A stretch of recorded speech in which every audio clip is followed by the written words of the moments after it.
Perhatian, siap. Perhatian, siap. Bersedia belajar 1, 3, 2, 4.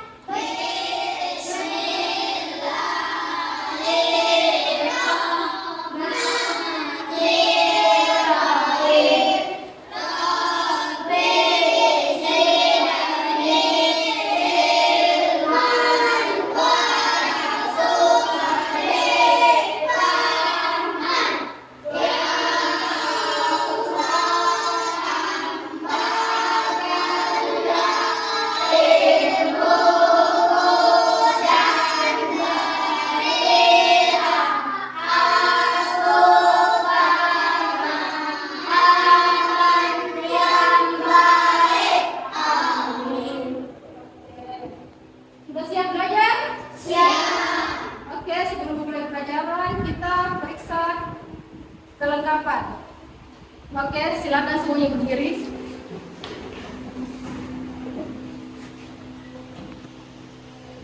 Bajunya anak Dani silakan dikasih masuk.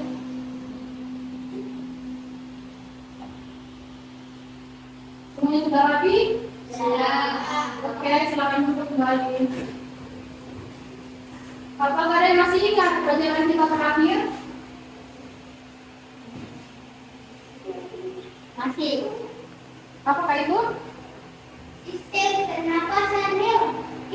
Ya, betul sekali. Bertepuk jempol. Jempol, jempol. Jempol, jempol. 1. Nah, hari ini kita akan mempelajari sistem pernapasan manusia. Adapun tujuan pembelajaran dalam mengidentifikasi organ-organ dalam sistem pernapasan manusia. Kedua, menunjukkan bagian-bagian organ sistem pernapasan manusia melalui bagan. Dan ketiga, mendemonstrasikan proses kerja sistem pernapasan manusia melalui media sederhana. Apakah ada yang tahu apa itu bernapas? Nah, bernapas itu adalah proses mengeluarkan udara, menghirup udara melalui hidung lalu dikeluarkan kembali. Nah, udara yang masuk disebut oksigen atau O2. Udara yang dibuang atau keluar disebut karbon dioksida atau CO2. Nah, proses menghirup udara disebut inspirasi dan proses udara dikeluarkan disebut ekspirasi. Apakah ada tahu organ pernapasan manusia yang digunakan untuk bernapas? Ya, silakan. Hidung. Selain itu apa lagi? Paru-paru. Betul. Nah, untuk lebih mengetahui, mari kita simak video ini. Yang pertama yaitu adalah bernapas. Apakah ini maksud dengan bernapas? Nah, bernapas itu merupakan proses menghirup udara yang mengandung oksigen atau O2 dan menghembuskan udara yang mengandung karbon dioksida atau CO2. Berikut ini kita akan membahas tentang organ pernapasan pada manusia. Ini adalah gambar dari organ pernapasan pada manusia. Yang pertama, bagian ini disebut dengan rongga hidung. Fungsi dari rongga hidung yaitu menyaring udara yang masuk dan dibantu oleh rambut hidung serta selaput lendir. Bagian yang kedua disebut dengan faring. Faring berfungsi menyalurkan udara ke laring. Yang ketiga disebut dengan laring. Laring berfungsi menghubungkan faring ke trakea. Kemudian bagian ini disebut dengan trakea, berfungsi menyaring udara dengan bantuan rambut getah. Kemudian bagian ini disebut dengan bronkus. Bronkus berfungsi mengalirkan udara ke paru-paru. Bagian keenam disebut dengan alveolus. Fungsi dari alveolus yaitu sebagai tempat pertukaran oksigen dan karbon dioksida. Kemudian bagian ini disebut dengan paru-paru.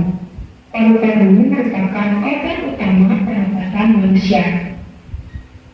Nah, pada paru-paru ini terdapat selaput tipis yang melindungi paru-paru. Nah, selaput tipis itu disebut dengan selaput pleura.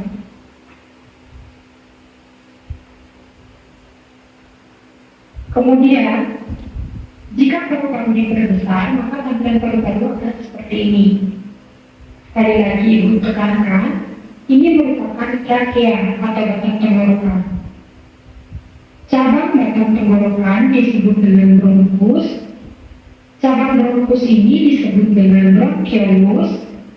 Cabang bronchiolus disebut dengan alveolus.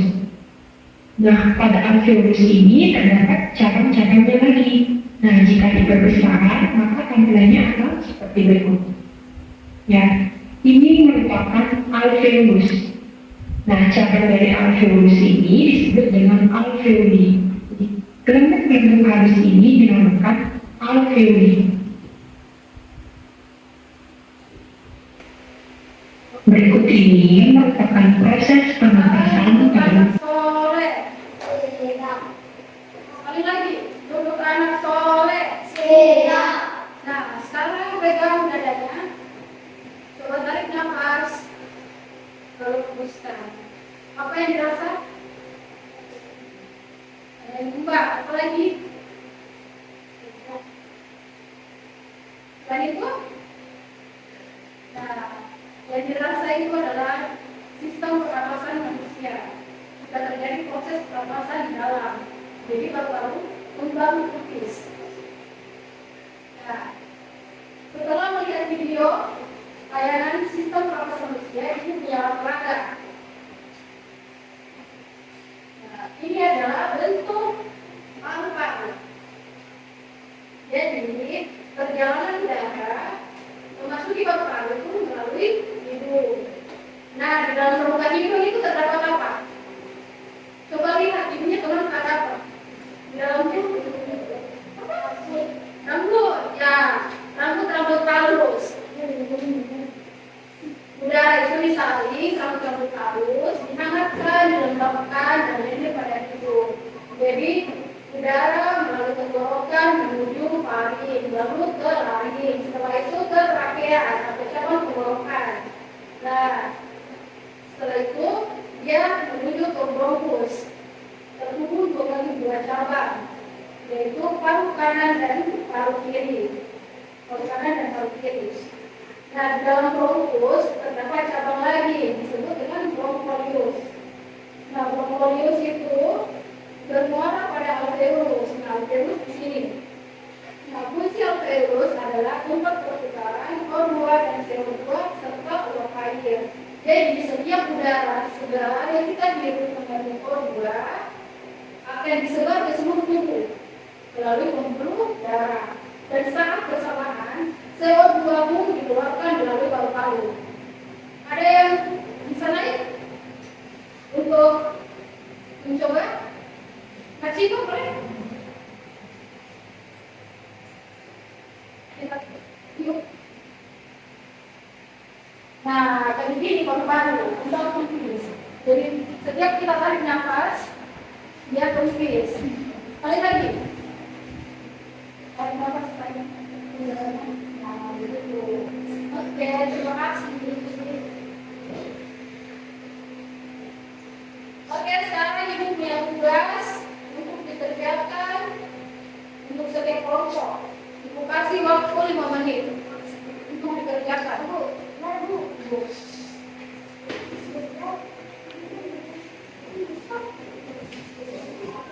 Satu orang menulis.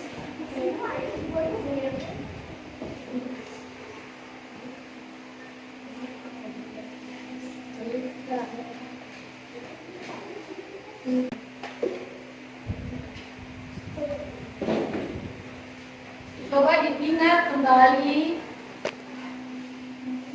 materi yang tadi sudah dipaparkan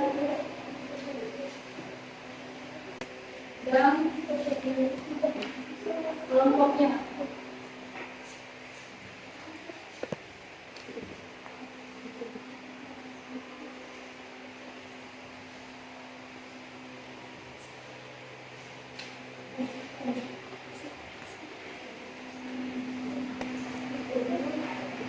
Nah, sebelum kita mengakhiri pelajaran hari ini, apakah ada yang bisa menyimpulkan apa yang kita pelajari tadi?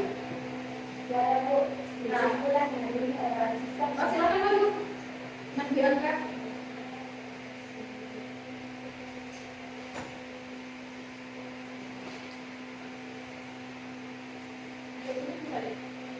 Kesimpulan ini adalah sistem pernapasan manusia terdiri beberapa organ. Yang pertama, hidung, kedua,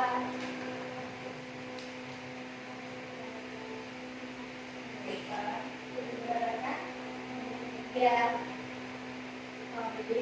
kali yang keempat, kali yang kelima, kali lurus,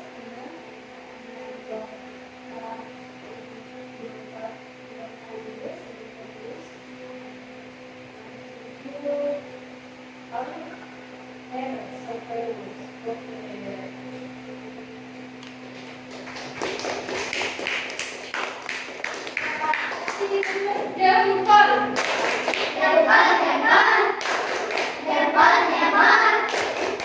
satu.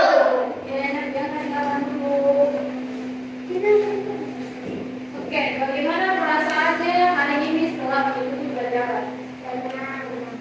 Senang? Alhamdulillah. Nah, materi minggu depan kita akan mempelajari sistem pencernaan. Nah, sebelum mengakhiri pelajaran, silakan Mbak Syifa maju ke depan untuk memimpin doa. Perhatian siap. Perhatian siap. Bersedia pulang satu. Dua.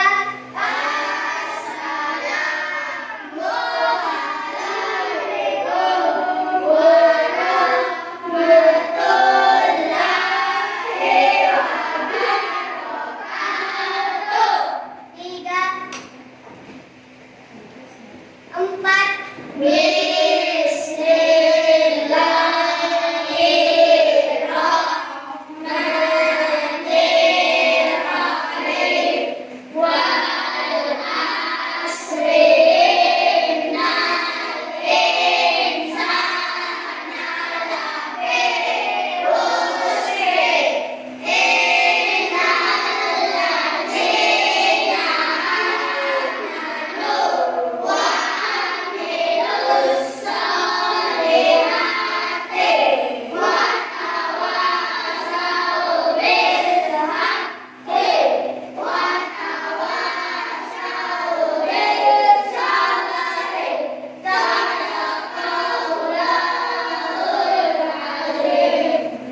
mudah memahami pembelajaran dan tidak membosankan. Pembelajaran sangat bermanfaat dan mudah dimengerti.